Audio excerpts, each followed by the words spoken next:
Welcome back. Well, it may be hot outside, but we're already talking about fall. Joining us now is Linn County Master Gardener Buela Dvorak. Thank you so much for being here. It's always my pleasure to come. And I imagine if you hear the word fall right now when it's been 90 degrees, you say, what is she talking about? But now is the time to cut back some of those great fall bloomers. And specific ones that I think about that I have in my own garden are my Joe Pye weed, my New England asters, the goldenrod, sometimes even the mums, and sweet autumn joy, the sedum.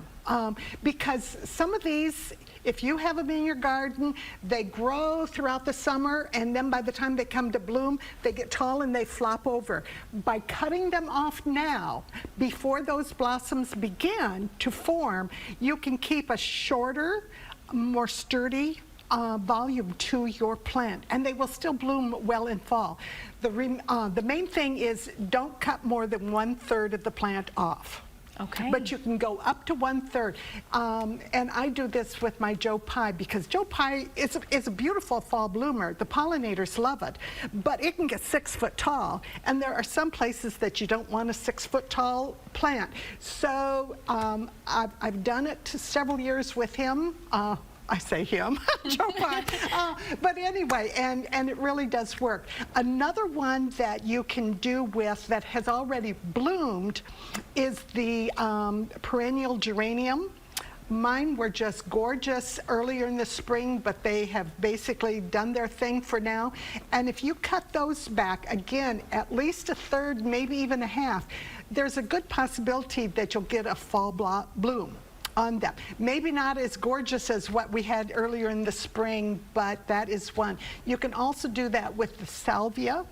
We usually talk about deadheading, but this is actually doing a little bit more than just deadheading. It's cutting the plant back by that 1/3. I kind of say you might as well try some of those that have already bloomed.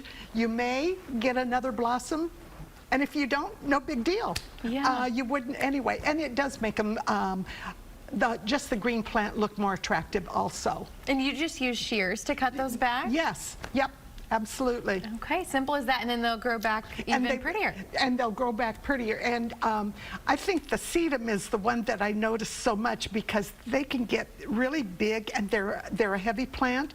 And then just as they blossom, they all go like this. So then you have to try and corral them with a cage or something. It's much easier to cut them back now and do it before July 4th.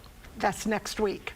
Yeah. So we're coming to the deadline of when you want to cut them, because if you cut them back too late, then you cut off the blossoms, and you don't want to do that. Oh, great advice as always. Thanks, Buela. Thank you.